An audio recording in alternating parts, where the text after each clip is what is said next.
मेरे प्रिय आत्मन, बीते 2 दिनों में हमने सत्य की तलाश में 2 सीढ़ियों की बातें की। एक तो जीवन में प्यास चाहिए, उसके बिना कुछ भी संभव नहीं होगा, और बहुत कम लोगों के जीवन में प्यास है। प्यास उनके ही जीवन में संभव होगी परमात्मा की या सत्य की, जो इस जीवन को व्यर्थ जानने में समर्थ हो गए हों, जिन्हें इस जीवन की सार्थकता प्रतीत होती है। जब तक सार्थकता प्रतीत होगी तब तक वे प्रभु के जीवन के लिए लालायित नहीं हो सकते हैं। इसलिए मैंने कहा कि इस जीवन की वास्तविकता को जाने बिना कोई मनुष्य परमात्मा की आकांक्षा से नहीं भरेगा, और जो इस जीवन की वास्तविकता को जानेगा वो समझेगा कि ये जीवन नहीं है बल्कि मृत्यु का ही लंबा क्रम है। हम रोज रोज मरते ही जाते हैं, हम जीते नहीं हैं। ये मैंने कहा। दूसरे सीढ़ी में हमने विचार किया कि यदि प्यास हो तो क्या अकेली प्यास मनुष्य को ईश्वर तक ले जा सकेगी? निश्चित ही प्यास हो सकती है और मार्ग गलत हो सकता है। उस स्थिति में प्यास तो होगी, लेकिन मार्ग गलत होगा तो जीवन और असंतोष और असंताप से और भी दुख और भी पीड़ा से भर जाएगा। साधक अगर गलत दिशा में चले तो सामान्य जन से भी ज्यादा पीड़ित हो जाएगा। ये हमने दूसरे मार्ग के संबंध में विचार किया। मार्ग के बाबत मैंने कहा कि विश्वास भी मार्ग नहीं है, क्योंकि विश्वास भी अंधा होता है, और अविश्वास भी मार्ग नहीं है, क्योंकि अविश्वास भी अंधा होता है। नास्तिक और आस्तिक दोनों ही अंधे होते हैं, और जिसके पास आंख होती है वो ना तो आस्तिक रह जाता है और ना नास्तिक रह जाता है। और जो व्यक्ति समस्त पूर्व धारणाओं से आस्तिक होने की, नास्तिक होने की, हिंदू होने की, मुसलमान होने की, ये होने की, वो होने की, समस्त वादों, समस्त सिद्धांतों और शास्त्रों से मुक्त हो जाता है, वही मनुष्य, उसी मनुष्य का चित्त स्वतंत्र होकर परमात्मा के मार्ग पर अग्रसर हो सकता है। जो किसी विचार से बंधा है, जो किसी धारणा के चौखटे में कैद है, जिसका चित्त कारागृह में है, वो मनुष्य भी परमात्मा तक नहीं पहुंच सकता। परमात्मा तक पहुंचने में केवल वे ही सुपात्र बन सकेंगे जो परमात्मा की भांति स्वतंत्र और सरल हो जाएं। जिनके चित्र स्वतंत्रता को उपलब्ध होंगे वे ही केवल सत्य को पा सकते हैं। ये हमने विचार किया। और आज तीसरी सीढ़ी पर द्वार के संबंध में विचार करना चाहते हैं। परमात्मा जीवन का द्वार क्या है? किस द्वार से प्रवेश होगा? मार्ग भी ठीक हो, लेकिन अगर द्वार बंद रह जाए तो प्रवेश असंभव हो जाता है। प्यास हो, मार्ग भी हो, लेकिन द्वार बंद हो तो भी प्रवेश नहीं होता। इसलिए द्वार पर विचार करेंगे। क्या द्वार होगा? निश्चित ही जिस द्वार से हम परमात्मा से दूर होते हैं उसी द्वार से हम परमात्मा में प्रवेश भी करेंगे। जो दरवाजा आपको भीतर लाया है इस भवन के, वही दरवाजा इस भवन के आपको बाहर ले जाएगा। द्वार हमेशा बाहर और भीतर जाने का एक ही होता है, केवल हमारी दिशा बदल जाती है, हमारी उन्मुखता बदल जाती है। जब हम बाहर जाते हैं तब, और जब हम भीतर आते हैं तब, दोनों ही स्थितियों में द्वार वही होता है, केवल हमारे चलने की दिशा बदल जाती है। कौन सी चीज हमें परमात्मा के बाहर ले आई है, उस पर अगर विचार करेंगे तो वही चीज हमें परमात्मा के भीतर भी ले जा सकेगी।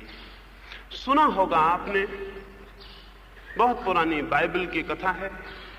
अदम और ईव स्वर्ग के राज्य से बहिष्कृत किए गए एक छोटे से कसूर पर, और वो कसूर बहुत विचारणीय है।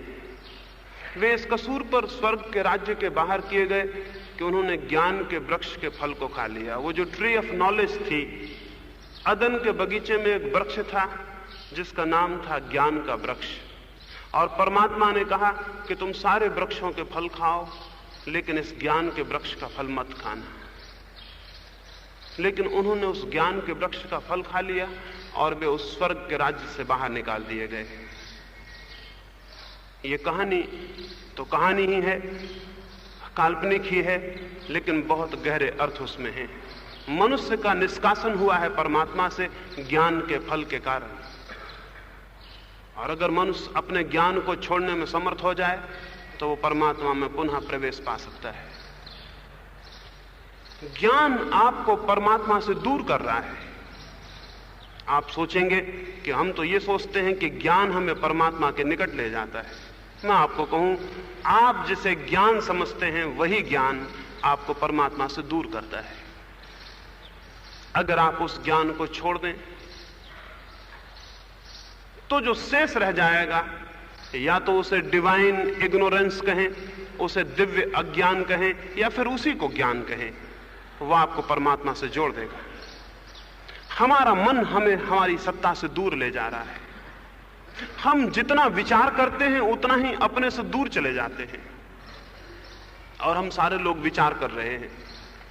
जो मनुष्य जितना ज्यादा विचार में उलझा होगा वो उतना ही अपनी मूल सत्ता से दूर चला जाएगा। रात आप स्वप्न देखते हैं, हो सकता है आप स्वप्न में अपने घर में सोए हों, लेकिन स्वप्न में आप बहुत दूर निकल जा सकते हैं, आप चांद पर जा सकते हैं। जागकर आप पाएंगे आप अपने झोपड़े में पड़े थे, लेकिन स्वप्न में आप चांद पर चले गए थे। तो आपके घर और चांद के बीच की जो दूरी थी वो आपके स्वप्न ने पैदा कर दी थी। आपका स्वप्न आपको दूर ले गया था। इसी भांति हमारे विचार जहां हम हैं वहां से हमें दूर ले जा रहे हैं, और जो मनुष्य विचार में जितना दूर चला जाता है उतना ही अपने बीच और परमात्मा के बीच फासला कर लेता है। अगर हमारे सारे विचार शून्य हों, सारे विचार विलीन हो जाएं, तो हम वहां होंगे जहां परमात्मा है। इसलिए परमात्मा की प्रार्थना में या परमात्मा के ध्यान में और कुछ भी करने की बात नहीं है।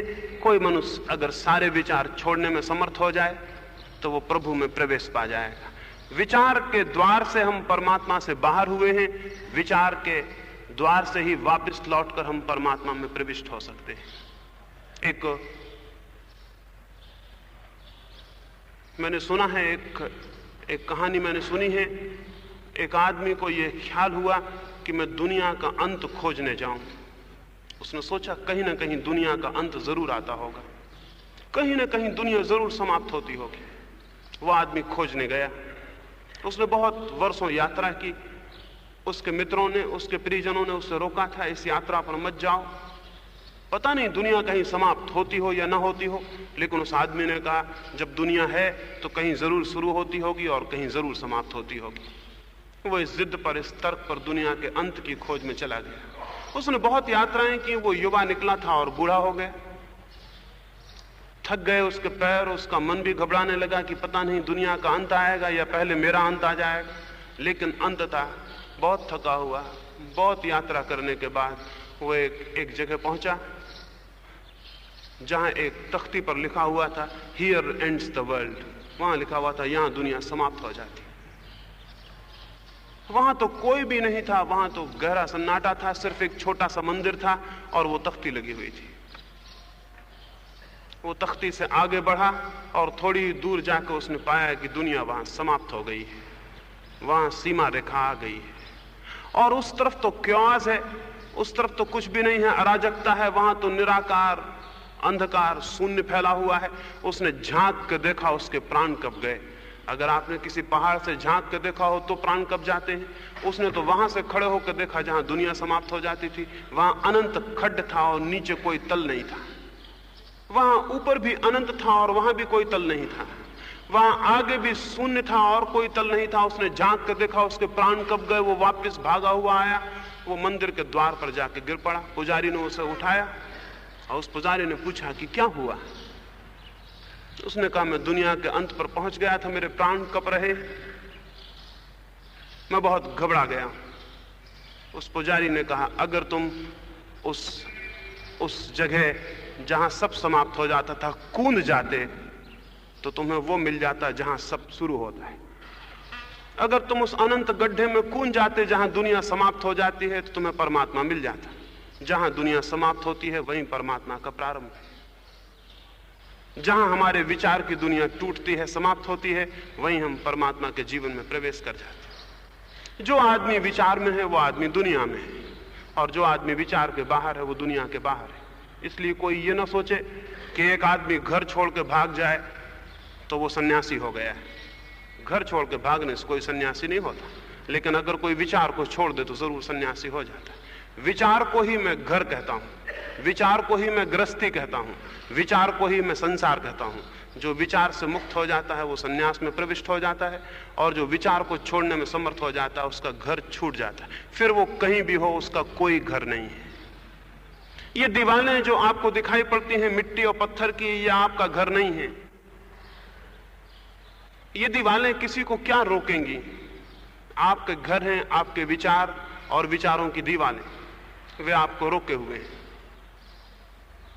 तो मैं आपको कहना चाहूंगा आज की इस चर्चा में कि विचार से मुक्त हो जाना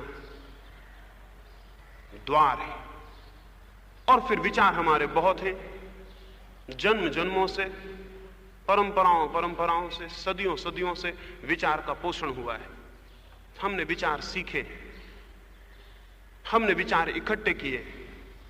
विचार की परत परत हमारे मन पर इकट्ठी हो गई, बहुत धूल इकट्ठी हो गई, उसकी बहुत दीवारें बन गई।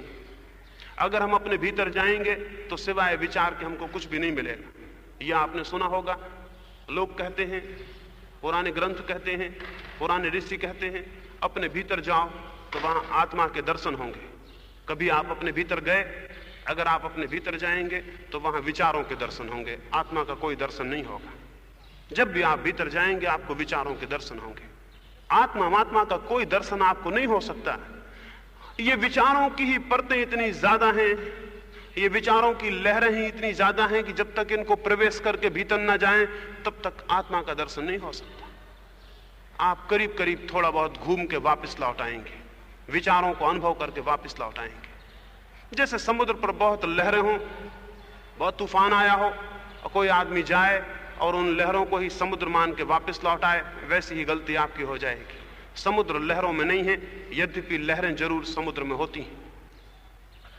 लहरें जरूर समुद्र में होती हैं, लेकिन समुद्र लहरों में नहीं है। समुद्र बहुत ज्यादा है। समुद्र बिना लहरों के भी हो सकता है, लेकिन लहरें बिना समुद्र की नहीं हो सकती। बिना विचार के आपकी आत्मा हो सकती है, लेकिन आपके विचार बिना आत्मा के नहीं हो सकते। पर वो विचारों से हम लौट के आ जाते हैं। तो डेविड ह्यूम हुआ, वहां एक अंग्रेज विचारक हुआ, उसने लिखा कि मैंने सुना नो दायसेल्फ, मैंने सुना कि अपने को जानो, मैंने सुना कि अपने भीतर जाओ। तो मैं बहुत बार अपने भीतर गया हूं, लेकिन सब बकवास। वहां कोई आत्मा नहीं मिलती है, वहां तो सिर्फ विचार ही विचार मिलते हैं। कभी इस विचार से टकरा जाता हूं, कभी उस विचार से, कभी इस स्मृति से, कभी उस कल्पना से, कभी ये वासना, कभी वो विकार, इन्हीं से टकरा के वापस लौट आता हूं। इन्हीं की भीड़ है भीतर, वहां कोई आत्मा नहीं। उसने ठीक लिखा, उसने ईमानदारी की बात लिखी। यही है, जहां तक आप भीतर जाएंगे इसी को पाएंगे, लेकिन इसके भीतर भी जाना संभव हो सकता है। और अगर ह्यूम मुझे मिला होता तो उस समय यही कहता कि ये तो तुम बिल्कुल ही ठीक कहते हो कि कभी विचार से टकरा जाता हूं, कभी वासना से, कभी कल्पना से। लेकिन कौन टकरा जाता है? जो टकरा जाता है वो विचार नहीं हो सकता है। कौन भीतर जाता है? वो जो बोध भीतर जाता है और देखता है कि विचार है, वो बोध क्या है? वो बोध विचार नहीं है। ह्यूम विचार नहीं है। ह्यूम तो देखने वाला है, जो अनुभव कर रहा है कि विचार मिल गए, कल्पनाएं मिल गई, स्मृतियां मिल गई। जिसके सामने ये विचार घूम रहे हैं, ये विचारों की फिल्म चल रही है, वो कौन है? निश्चित ही वो विचार नहीं है। वो देखने वाला जो दृष्टा है, वो जो साक्षी है, वो जो विटनेस है, वो अलग है। और उसको ही जानना सत्य में जाने का द्वार है। बिना विचार को छोड़े ये नहीं होगा। फिर स्मरण रखें, हम विचार को क्यों इकट्ठा करते हैं। अगर हम ये नहीं समझ सकेंगे तो हम विचार को छोड़ भी नहीं सकेंगे। तो कुछ विचार के बाबत समझ लेंगे तो विचार से छोड़ने में, विचार के ऊपर उठने में आसानी हो जाएगी। हम विचार को इकट्ठा क्यों करते हैं? असल में हम कोई भी चीज इकट्ठी क्यों करते हैं? हम धन क्यों इकट्ठा करते हैं? शायद कभी ये नहीं सोचा होगा कि हम धन क्यों इकट्ठा करते हैं। जरूरत है, एक सीमा पर जरूरत भी पूरी हो जाती है, फिर भी हम धन को इकट्ठा करते रहते हैं। मैंने सुना, कितने दूर तक आपकी जरूरत होगी। एंड्रू कार्नेगी अमेरिकी करोड़पति मरा तो कोई 4 अरब की संपत्ति अपने पीछे छोड़ के मरा, लेकिन अभी भी कमा रहा था, अभी भी इकट्ठा कर रहा था। 4 करोड़ रुपए की 4 अरब रुपए की किसी को भी कोई जरूरत नहीं हो सकती है। जरूरत तो खत्म हो गई, लेकिन फिर भी रुपया इकट्ठा करने का पागलपन सवार है। आपकी जरूरत पूरी हो जाती है, फिर भी आप इकट्ठा करते हैं। क्यों? इकट्ठा करने से आपको अपने होने पर विश्वास आ जाता है। आपको लगता है मैं कुछ हूं, आपको विश्वास आ जाता है कि मेरी भी कोई सत्ता है, आपको अनुभव होने लगता है कि मैं सुरक्षित हूं, मेरी सिक्योरिटी है। जितना ज्यादा संग्रह आपके पास होता है, आपको लगता है मैं कुछ हूं, मैं नकार नहीं हूं। आपको लगता है मैं मृत्यु के मुकाबले खड़ा हो सकूंगा। आपको लगता है मुझे मिटाया नहीं जा सकता, मेरे पास ताकत है। संग्रह शक्ति को इकट्ठा होने का भ्रम दे देता है। इसलिए जितने शक्तिहीन लोग होते हैं वे जरूर किसी न किसी तरह के संग्रह में पड़ जाते हैं। जितना दरिद्र आदमी होता है उतना ही ज्यादा धन को इकट्ठा करने में लग जाता है, क्योंकि दरिद्रता को छिपाने का और कोई रास्ता नहीं है। दरिद्रता को छिपा लेने का और कोई रास्ता नहीं है सिवाय इसके कि धन का संग्रह इकट्ठा हो जाए। तो हम भूल जाएंगे कि हम दरिद्र हैं, लेकिन दरिद्रता मिटेगी नहीं। धन दरिद्रता को कभी ना मिटाया है और न कभी मिटा सकता है। कितना ही धन इकट्ठा हो, आप अगर दरिद्र हैं तो दरिद्र रहेंगे, और बिल्कुल ही आपके पास धन ना हो, अगर आप भीतर समृद्ध हैं तो आप समृद्ध रहेंगे। इसलिए दुनिया में यह अद्भुत घटना घटी है कि बादशाह यहां दरिद्र देखे गए हैं और यहां दरिद्र भी बादशाह देखे गए हैं। एक फकीर एक गांव के एक रास्ते पर खड़ा था और उसने कहा कि मेरे पास कुछ पैसे हैं और ये मैं पैसे इस नगर के सबसे गरीब आदमी को देना चाहता हूं। तो गांव के सारे लोग इकट्ठे हो गए। जो बहुत गरीब थे उन्होंने आके कहा कि हमें दे दो। गरीबों ने दावा किया कि हम सबसे ज्यादा गरीब हैं, हमें मिल जाएं। उस फकीर ने कहा कि रुपए तो मैं जरूर दूंगा, किसी न किसी गरीब को मुझे देना है, लेकिन सबसे बड़े गरीब को देना है। तो अभी जब सबसे बड़ा गरीब आएगा तो मैं दे दूंगा। तो भिखमंगे से भिखमंगे लोग आए। गांव में एक अंधा, लंगड़ा, अपाहिज भिखमंगा था जिसके पास कुछ भी नहीं था, जिसके कपड़े भी नहीं थे, जो बिल्कुल नंगा पड़ा रहता था। वो भी घिसटता हुआ आया और उसने कहा कि मुझे दे दो। अब मुझसे ज्यादा दरिद्र आदमी और कहां मिलेगा। उसने कहा ठहर जाओ दरिद्रो, ठहर जाओ, सबसे बड़ा दरिद्र आ जाए तो मैं उसे दूंगा। अब तो गांव में उससे बड़ा दरिद्र कोई भी नहीं था। लेकिन तभी राजा की सवारी निकली और उस फकीर ने अपने पैसे उस राजा की सवारी के ऊपर फेंक दिए। उस राजा ने कहा ये क्या है, रुपए क्यों मेरे पास फेंके? और वो भिखमंगे चिल्लाने लगे कि तुमने तो वायदा किया था हम सबसे गरीब आदमी को देंगे और तुमने राजा को रुपए दे दिए हैं। उस फकीर ने कहा इससे ज्यादा दरिद्र, इससे ज्यादा गरीब, इससे ज्यादा निर्धन इस गांव में और कोई भी नहीं है। क्यों? क्योंकि इसे कितना भी मिल जाए इसकी दरिद्रता पूरी नहीं होती। ये अभी और चाहता है, इसे अभी और चाहिए। जो आदमी जितना ज्यादा मांग रहा है वो उतना ज्यादा दरिद्र है, वो उतना ज्यादा भीतर भूखा है, उतनी ज्यादा भीतर उसके अभीप्सा है, संग्रह को इकट्ठा करने की इच्छा और वासना है, उतनी महत्वाकांक्षा है। तो जो बहुत दरिद्र होता है वो बहुत धनिक होने की कोशिश में लग जाता है, ताकि जब धन उसके पास हो जाएगा तो वो अपनी आंखों में ये विश्वास कर ले कि मैं दरिद्र नहीं हूं। और इसी भांति जो बहुत अज्ञानी होता है वो विचारों को इकट्ठा करने में लग जाता है, ताकि विचारों के संग्रह से ज्ञान का भ्रम पैदा हो जाए, ताकि बहुत विचार उसके पास हों, बहुत से शास्त्र उसे याद हो जाएं, बहुत से पाठ उसे कंठस्थ हो जाएं, तो उसे ये भ्रम पैदा हो जाए कि मैं जानता हूं। अज्ञान काटता है, अज्ञान अहंकार को चोट पहुंचाता है। ये जानना कि मैं नहीं जानता हूं बड़ा कष्टपूर्ण है। तो फिर विचारों को इकट्ठा कर लेता है आदमी और उन उधार विचारों को जो हमेशा दूसरों के होते हैं उनको अपना मान लेता है और कहता है ये मेरे विचार है। एक भी विचार आपका नहीं है। विचार करेंगे तो एक भी विचार आपका नहीं है, कहीं ना कहीं से उधार इकट्ठा किया गया है और उस संपत्ति को अपनी मान के हम बड़ी मौज में ज्ञानी होने का मजा ले लेते हैं, ज्ञानी होने का दंभ ले लेते हैं। ये अहंकार की तृप्ति है। संग्रह, सब प्रकार का संग्रह अहंकार की तृप्ति है। विचार का संग्रह भी अहंकार की तृप्ति है। इसका मतलब ये नहीं है कि जो संग्रह को छोड़ देते हैं वे कोई अहंकार के ऊपर उठ जाते होंगे। अहंकार के रास्ते बड़े सूक्ष्म हैं। संग्रह भी अहंकार की तृप्ति है और संग्रह को छोड़ना भी अहंकार की तृप्ति है। एक आदमी के पास बहुत संग्रह है तो वो सोचता है मैं कुछ हूं, फिर एक आदमी सारे संग्रह को छोड़ के खड़ा हो जाता है और तब जानता है कि मैं भी कुछ हूं, मैंने सब त्याग दिया है। त्याग की चेष्टा भी अहंकार की ही पूर्ति है, इकट्ठा करने की चेष्टा भी अहंकार की पूर्ति है। तो विचार को इकट्ठा कर ले तो भी अहंकार हो जाता है। और एक आदमी यह भी कह सकता है मैं तो कुछ भी नहीं जानता हूं, मैं तो बिल्कुल सरल आदमी हूं, उसमें भी अहंकार हो सकता है। सवाल हमेशा दावे का है, जहां दावा है वहां अहंकार है। सब संग्रह और सब संग्रह का त्याग अहंकार के ही तराजू पर दोनों पलवे झूलते रहते हैं। वो अहंकार की कांटा दोनों पलवों को झुलाता रहता है। तो मैं ये कहना चाहता हूं कि जब तक आपको ये ना दिखाई पड़े कि अपने अज्ञान को छिपाने के लिए आप विचारों का संग्रह कर रहे हैं, तब तक आप विचारों से मुक्त नहीं हो सकते। अगर आप भीतर थोड़ा देखें, आप क्या जानते हैं, आत्मा के संबंध में जानते हैं, ईश्वर के संबंध में जानते हैं? नहीं जानते, लेकिन गीता को जानते हैं, कुरान को जानते हैं, बाइबल को जानते हैं, महावीर को जानते हैं, कुंद कुंद को जानते हैं और न मालूम किस किस को जानते हैं।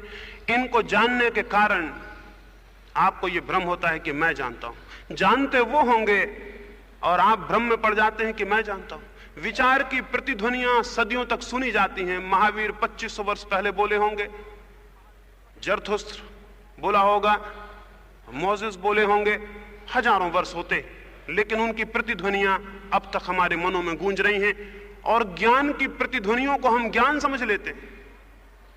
मैं एक पहाड़ के पास था, मेरे मित्र भी मेरे साथ थे, वहां एक इको पॉइंट था, वहां जाके आप आवाज करें तो पहाड़ उस आवाज को दोहरा देता। मेरे मित्रों ने आवाज की, पहाड़ ने आवाज दोहरा दी। लेकिन हमने तो आवाज की थी, पहाड़ ने कोई आवाज नहीं की। पहाड़ ने तो केवल इको कर दिया, प्रतिध्वनि कर दी। महावीर बोलते हैं, बुद्ध बोलते हैं, हम इको कर देते हैं, हम भी उसे दोहरा देते हैं, फिर हमारे बच्चे उसे दोहरा देते हैं, फिर उनके बच्चे उसे दोहरा देते हैं। ऐसा सेकंड हैंड नहीं, हजारों हजारों हाथ से होके वो जो इको है, वो जो ध्वनि है, वो प्रतिध्वनि फीकी होती जाती है, फीकी होती जाती है। उसी को हम विचार कहते हैं। विचार अनुभूति की प्रतिध्वनि है। जिनको अनुभव हुआ होगा उनसे वो फर्स्ट हैंड सीधा उठता है और फिर हमारे मन उसको प्रतिध्वनि करते रहते हैं। फिर क्रमशः पीढ़ी पीढ़ी वो प्रतिध्वनि होती जाती है। उसी प्रतिध्वनि को पकड़ के हम बैठे रह जाते हैं, उसी को हम विचार कहते हैं। ये प्रतिध्वनि बिल्कुल फीकी है और फिजूल है, इसका कोई मूल्य नहीं है। मूल्य अनुभूति का होता है, विचार का कोई मूल्य नहीं होता है। और आप स्मरण रखें कि अगर इस भांति विचारों को पकड़ के आप बैठ गए तो आप छाया को पकड़े हुए हैं, एक बिल्कुल थोथी और मुर्दा चीज को पकड़े हुए हैं जिसका कोई मूल्य नहीं है। और हम सारे लोग विचार को पकड़ के बैठ जाते हैं। ये विचार की प्रतिध्वनि से मुक्त होना बहुत बहुत जरूरी है। जब तक आप प्रतिध्वनि ही करते रहेंगे, स्मरण रखें, प्रतिध्वनि सतह से होती है और अनुभूति केंद्र से आती है। अगर एक पहाड़ के पास आप चिल्लाते हैं तो पहाड़ के प्राणों तक थोड़ी आपकी आवाज पहुंचती है, पहाड़ की ऊपर की परत ही आपकी आवाज को वापस लौटा देती है। अभी मैं बोल रहा हूं तो मेरी आवाज कोई आपके प्राणों तक थोड़ी पहुंच जाएगी। आपकी परिधि, आपके बाहर का जो परत है, वही मेरी आवाज को वापस लौटा के प्रतिध्वनि कर देगी। आपके प्राण अछूते रह जाएंगे। प्राण कभी विचार को नहीं छू पाते, न कभी विचार प्राण को छू पाता है। और इसलिए विचार के माध्यम से कभी सत्य की कोई उपलब्धि नहीं होती। विचार के माध्यम से सत्य की कभी कोई उपलब्धि नहीं होती। हाँ, ये हो सकता है कि सत्य की उपलब्धि हो तो बताने का काम विचार कर सके।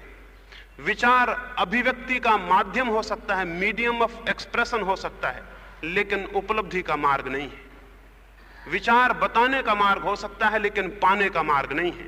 सत्य को कोई पाले तो विचार से कह सकता है, लेकिन विचार के द्वारा कोई सत्य को नहीं पा सकता। लेकिन ये भूल हो जाती, ये हमको भूल हो जाती है कि हम विचार के द्वारा सत्य को पालेंगे। इसलिए हम सारे लोग जो सत्य में उत्सुक होते हैं वो विचार का संग्रह करने लगते हैं। विचार का संग्रह घातक है, और जो विचार के संग्रह के भ्रम में पड़ जाएगा वो कुछ प्रतिध्वनियों को पकड़ के बैठा रह जाएगा और जीवन उसका व्यतीत हो जाएगा। ये प्रतिध्वनियां आपकी नहीं है, ये जानना चाहिए।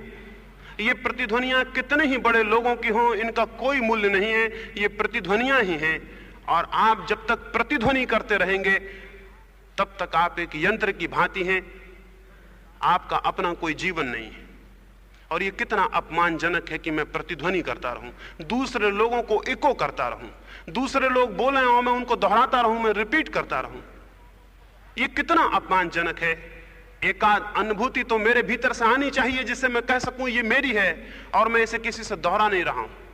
ये मेरे मन में आके किसी की आवाज नहीं है, ये मेरी आवाज है, ये मेरे भीतर से आ रही है, मेरे प्राणों से ये फूल निकला है। कागज के फूल होते हैं, हम उन्हें ऊपर से चिपका लेते हैं।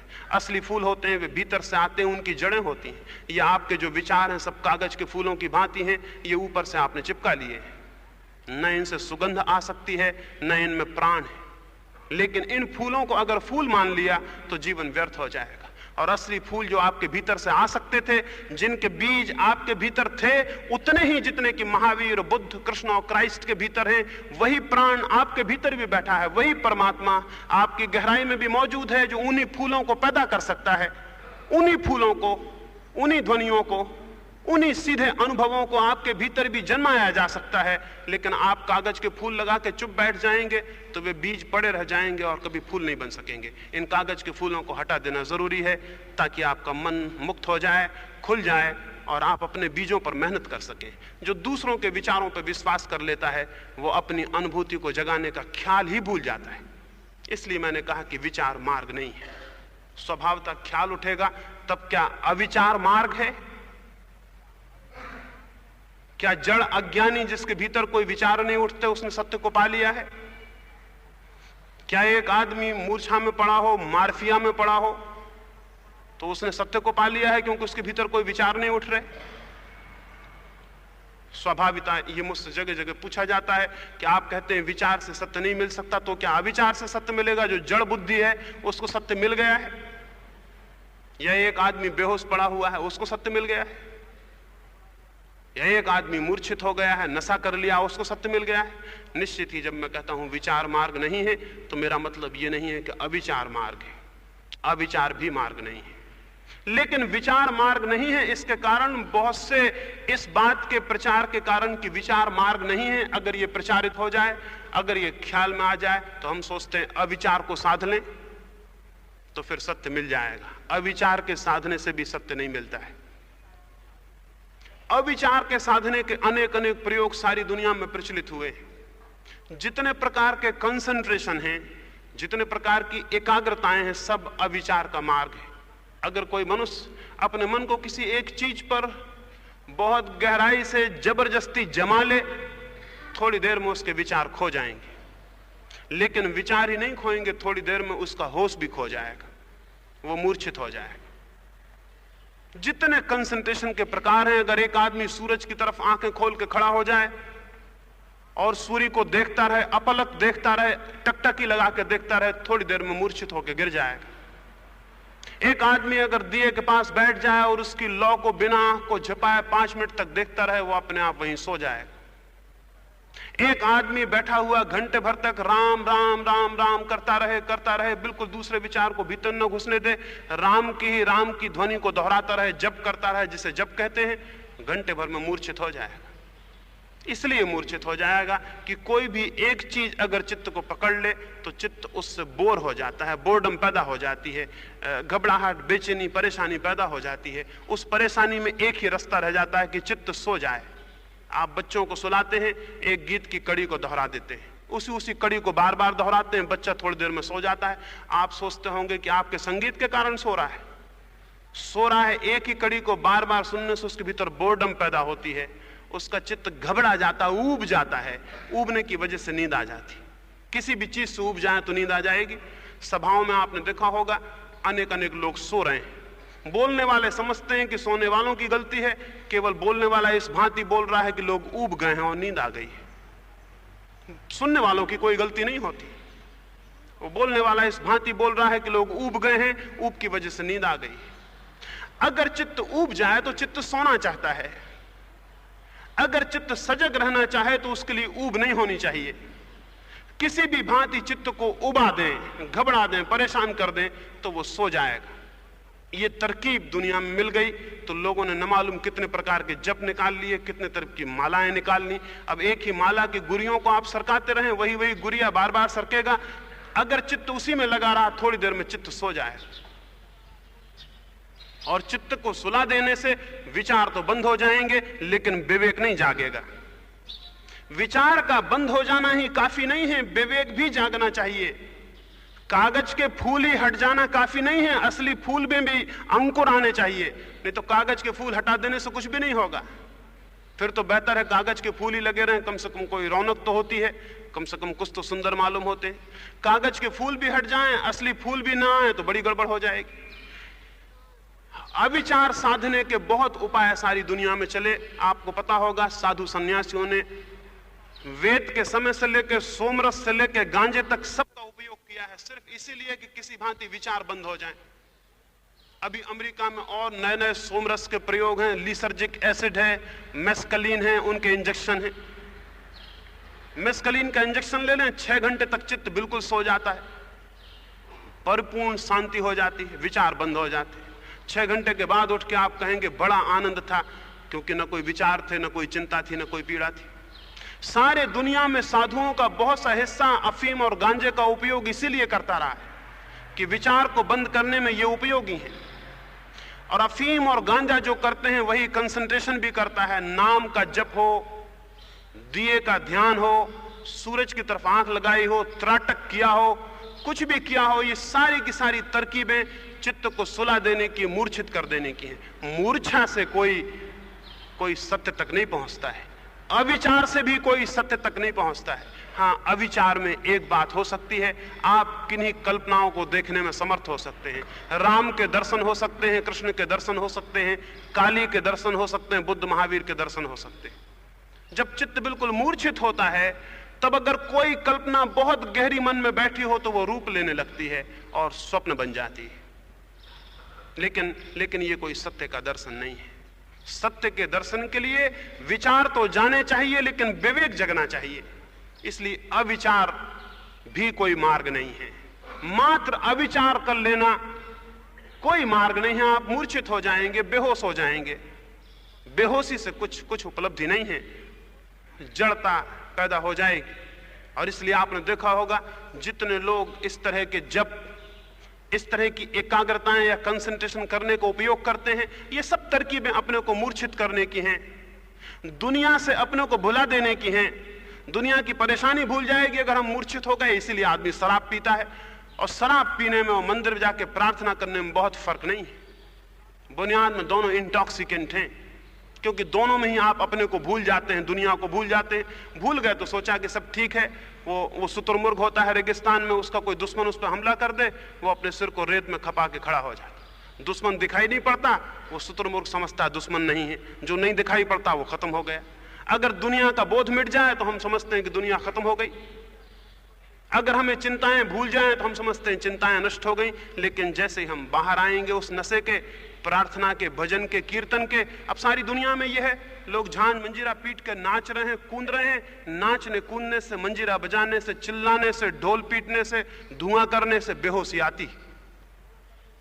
अगर एक बंद कमरे में बहुत धुआं कर दिया जाए, ऊदबत्तियां जला दी जाएं, धूप जला दी जाए, खूब ढोल बजाए जाएं, मंजीरे पीटे जाएं, घंटे बजाए जाएं, लोग नाचें और कूदें और चिल्लाएं, तो थोड़ी देर में अपने आप मूर्छित हो जाएंगे। इस मूर्छा में, इस बेहोशी में वो समझेंगे कि कोई साक्षात हो रहा है, कोई सत्य मिल रहा है। ये सब बेवकूफियां बहुत प्रचलित हैं, लेकिन इनसे कोई सत्य को कभी उपलब्ध नहीं होता और न हो सकता है। इसलिए अविचार भी कोई मार्ग नहीं है। न तो विचार कोई मार्ग है, न अविचार कोई मार्ग है। तो निश्चित ही मुझसे पूछा जाएगा कि फिर मार्ग क्या है? निर्विचार होना मार्ग है। निर्विचार बड़ी अलग बात है, अविचार बड़ी अलग बात है। विचार दूसरों के होते हैं, उनको बंद कर दें और सो जाएं तो अविचार हो जाता है।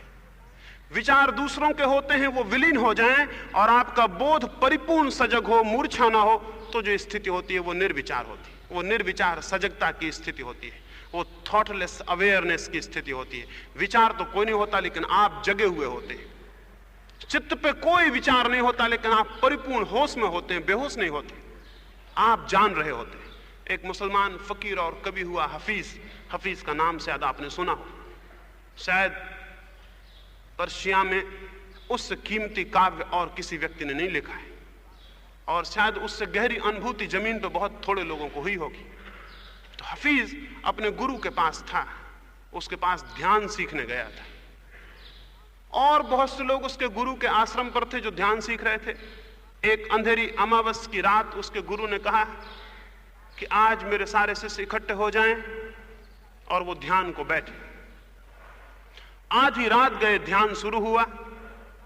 कोई घंटे 1.5 घंटे बाद उसके गुरु ने कहा था उन लोगों से कि विचार को तो शांत कर लेना, लेकिन होश को सजग रखना, सो मत जाना, क्योंकि सो जाना कोई ध्यान नहीं है। कोई घंटे 1.5 घंटे बाद जब उसने देखा कि अनेक शिष्यों के मुंह से अब तो घुर्राटे निकलने शुरू हो गए हैं, स्नोरिंग शुरू हो गई है, तो उसने धीरे से कहा हफीज। हफीज फौरन उठ के आया। उसने कहा क्या है? उसने कहा कोई बात नहीं, जाओ, फिर बैठ जाओ। उसके बाद उसने दूसरे शिष्य का नाम लिया, लेकिन उठ के हफीज ही आया। उसके बाद उसने थोड़ी देर बाद फिर तीसरे शिष्य का नाम लिया, लेकिन उठ के हफीज ही आया। ऐसा आधी रात धीरे धीरे बीतते उसने 10-15 दफा 10-15 लोगों को बुलाया, लेकिन जब आया तो हफीज ही आया, क्योंकि बाकी सारे लोग तो सोए हुए थे। किसी का भी नाम लेता था, हफीज उठ के आ जाता था। तो उसने कहा कि बाकी सारे लोग तो सो गए, तुम अकेले जगे हुए हो। जगा हुआ होना ध्यान में होना है, सो जाना ध्यान में होना नहीं है। लेकिन जगे हुए रह के अगर विचार कर रहे हैं तो फिर ध्यान में नहीं है। जगे हुए हैं और विचार नहीं कर रहे हैं, होश पूरा है और विचार कोई नहीं है। जैसे आकाश तो हो लेकिन पक्षी कोई भी ना उड़ता हो, आकाश तो हो बदलियां बिल्कुल भी ना हो, ऐसा ही होश तो हो लेकिन होश पर विचार के कोई बादल ना हो, विचार के कोई पक्षी ना उड़ते हो। तो उस घड़ी में जबकि होश तो है और विचार कोई नहीं है, जीवन में एक परिवर्तन आना शुरू होता है। हम उस सत्ता के प्रति जागने शुरू होते हैं जिसका नाम आत्मा है, या उस सत्ता को हम जानना शुरू करते हैं जिसका नाम परमात्मा है। हम स्वयं के आंतरिक प्राणों में प्रवेश करने में समर्थ हो जाते हैं। विचार हमें सतह पर रोक लगते हैं, विचार के छोड़ देने से भीतर गहराई आती है, लेकिन अगर विचार छूट जाए और साथ ही होश भी छूट जाए तो गहराई तो जरूर आती है, लेकिन हम मूर्छित होते हैं, इसलिए गहराई का अनुभव नहीं हो पाता। नींद के गहरे क्षण में आप वहीं जाते हैं जहां योगी समाधि में जाता है, कोई भेद नहीं है। जब आप बहुत गहरी नींद में हैं तब आप वहीं जाते हैं जहां योगी समाधि में जाता है, जहां ध्यानी ध्यान में जाता है। लेकिन आपको आपकी नींद में और समाधि में बड़ा फर्क दिखाई पड़ेगा। नींद में आप मूर्छित होते हैं और समाधि में आप जागृत होते हैं। फर्क ऐसे ही है जैसे हम एक आदमी को क्लोरोफॉर्म की हालत में एक बहुत सुंदर बगीचे में लाएं और वापस ले जाएं, और एक आदमी जागा हुआ बगीचे में आए और वापस लौटे। दोनों ही बगीचे में आए, दोनों ही फूल के करीब से गुजरे, दोनों को सुगंध उनकी नाकों को छुई और स्पर्श किया, ठंडी हवाओं ने उनके शरीर को छुआ, लेकिन दोनों को बहुत बड़ा फर्क पड़ जाएगा। एक जो मूर्छित आया था, मूर्छित गया, उसने कुछ भी जाना नहीं, और जो होश में आया था और होश में गया, उसने बहुत कुछ जाना, और ज्ञान जीवन को बदल देता है। नींद में हर व्यक्ति वहीं पहुंचता है जहां समाधि में योगी पहुंचता है, लेकिन हम वहीं जाके बेहोश होते हैं, वापस लौट आते हैं और हमें अनुभव नहीं हो पाता कि हम कहां गए। बहुत गहरी नींद में आप अपने केंद्र पर पहुंच जाते हैं। जब स्वप्न भी नहीं चल रहे होते तब आप अपने केंद्र पर पहुंच जाते हैं, लेकिन हमें उसका कोई पता नहीं चलता। वहीं पहुंचना है होश पूर्वक, वहीं पहुंचना है जागृत रहकर, वहीं पहुंचना है सजग रहकर, वहीं पहुंचना है पूरे सचेतन, और सचेतन रूप से वहां पहुंचा जा सकता है। और पहुंचने का मार्ग है, द्वार निर्विचार सजगता है। निर्विचार सजगता द्वार है, न तो विचार द्वार है न अविचार द्वार है। द्वार है निर्विचार सजगता, परिपूर्ण होश से लेकिन परिपूर्ण शून्य रहकर जो खड़ा हो जाता है वो द्वार पर खड़ा हो जाता है। पुरानी कथा है, श्वेत केतु गया था गुरुओं के आश्रम में ब्रह्म की खोज में। उपनिषदों के समय की बात है। वो गया, एक ऋषि के आश्रम में गया और उसने कहा कि मैं ब्रह्म को जानने आया हूं। उसके गुरु ने कहा, सच में ही तुझे ब्रह्म जानना है? तो यहां गुरु के आश्रम में आने की क्या जरूरत थी? अगर ब्रह्म जानना है तो यहां गुरु के आश्रम में आने की क्या जरूरत थी? यहां तो हम विचार सिखाते हैं, शास्त्र सिखाते हैं। उसने कहा, फिर मैं कहां जाऊं? सो गुरु ने कहा, तू ऐसा कर, अगर तेरी हिम्मत है, अगर तेरा साहस है, अगर तू जीवन लगाने को राजी है, तो इस आश्रम की 400 गौएं हैं, उन्हें तू ले जा और दूर जंगल में चले जाना, इतने दूर जहां कोई मनुष्य ना हो और जहां मनुष्य की कोई आवाज और विचार न पहुंचता हो। और जब ये गौओं को लेके तू वहां रहे तो एक ही काम करना, गौओं की सेवा करना, होश पूर्वक रहना और विचार मत करना। जब ये गौएं 400 की 1000 हो जाएं, इनके बच्चे हों और ये 1000 की संख्या पर पहुंच जाएं, तब तू वापस लौट आना। श्वेतकेतु ने कहा, मैं जाता हूं। वो उन गौओं को लेके, 400 गौओं को लेके, अब वो कब 1000 होंगी कुछ नहीं कहा जा सकता, कितने उसमें से मर जाएंगी, कितने बच्चे बचेंगे, क्या होगा, कितने वर्षों में वो 1000 हो पाएंगी, उसे कुछ पता नहीं है। वो युवक उन गौओं को लेके वन में चला गया, बहुत दूर वन में चला गया, जहां कोई मनुष्य नहीं, मनुष्य का कोई विचार नहीं, गौएं थी और वो था। थोड़े दिन पुराने विचार मन को आते रहे होंगे, घर के, परिवार के, सुने हुए, समझे हुए। लेकिन अगर विचार को नया भोजन ना मिले तो पुराने विचार बहुत जल्दी घिस पिट के नष्ट हो जाते हैं। जैसे पुराने सिक्के चलते चलते खराब होकर व्यर्थ हो जाते हैं, लेकिन नए सिक्के उनकी जगह भर देते हैं और सिक्के हमेशा चलते रहते हैं, वैसे ही चित्त में पुराने विचार तो घिस घिस के नष्ट होते जाते हैं, लेकिन नए उनकी जगह लेते जाते हैं। आप जरा ख्याल करें, 10 साल पहले जो विचार आपके भीतर चलते थे अब नहीं चलते होंगे, कल जो विचार चलते थे वो आज नहीं चल रहे हैं, लेकिन पुराने तो हट जाते हैं, नए आ जाते हैं।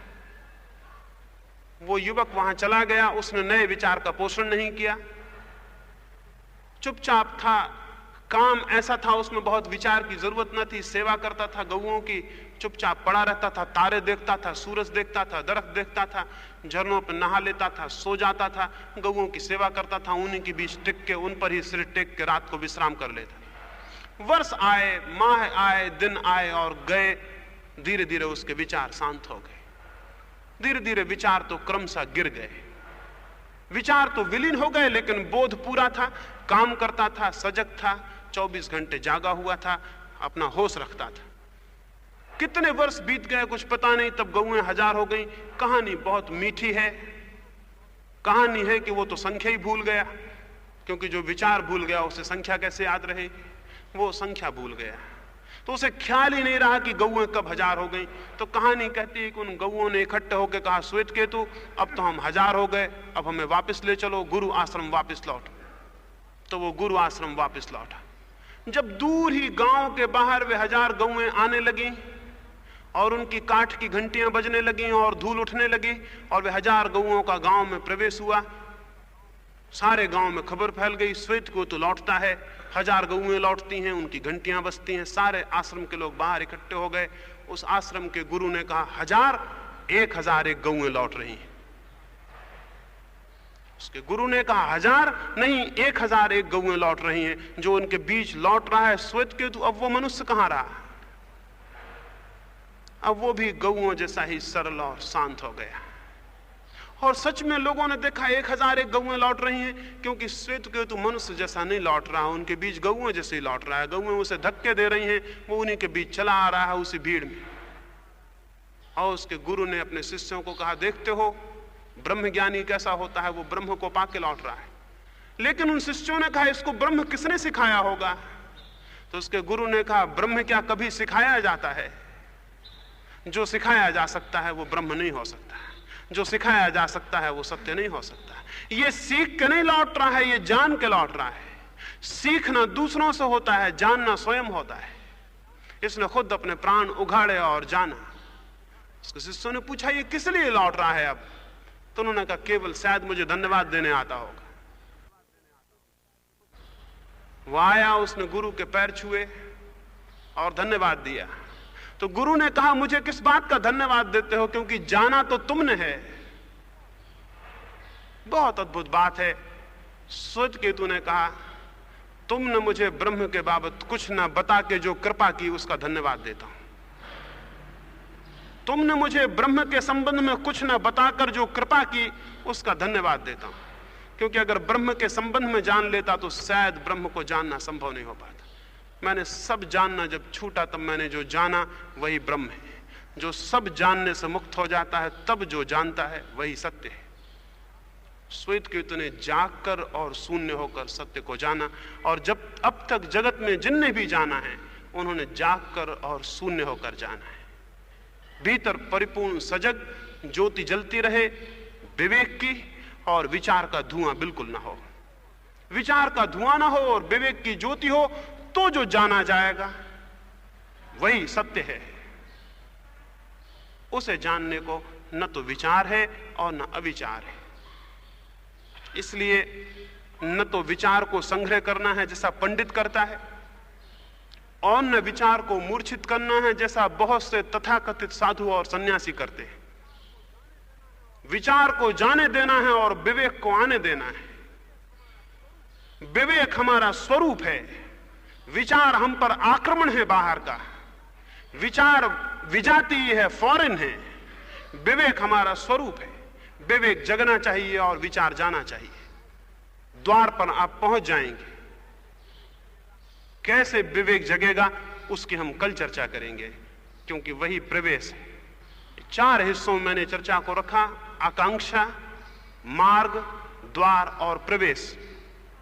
द्वार है विचार शून्य हो और सजगता पूर्ण हो, होश पूरा हो और विचार कोई ना रह जाए, तो आप द्वार पर खड़े हो गए। अब प्रवेश कैसे होगा, वो सजगता कैसे पूर्ण होगी, उसकी चर्चा हम कल करेंगे। कल हम विचार करेंगे कैसे सजगता पूरी हो सकती है और कैसे प्रवेश हो सकता है। प्रवेश के अतिरिक्त परमात्मा में कभी पूरा पहुंचना नहीं होता। असल में प्रवेश ही पहुंचना है। लोग कहें कि हम परमात्मा को पा लिए हैं तो गलती हो जाएगी, क्योंकि पा लेने का अर्थ हुआ कि परमात्मा कोई छोटी सीमित चीज है कि आपने उसको पा लिया। कोई सागर को कभी पाता है? सागर में कूनता भर है, प्रवेश भर करता है। सागर को पाया नहीं जा सकता। हाँ, घड़ी मटकी भर पानी हो तो उसको पाया जा सकता है, सागर को नहीं पाया जा सकता। फिर सागर तो फिर भी छोटा ही है, उसकी सीमा है। परमात्मा को कभी पाया नहीं जा सकता, उसको कभी पजस नहीं किया जा सकता। इसलिए परमात्मा में प्रवेश ही होता है, या समझ लें कि प्रवेश ही पाना है। परमात्मा पर कभी अधिकार नहीं होता कि कोई आदमी कहे मैंने परमात्मा को पा लिया। अगर कोई कभी ऐसा कहे तो समझना कि परमात्मा से उसका दूर का भी कोई संबंध नहीं है। परमात्मा में सिर्फ प्रवेश होता है। जैसे बूंद सागर में गिरती है, वैसे ही व्यक्ति की चेतना परमात्मा की चेतना में गिर जाती है। यही पाना है, यही प्रवेश है।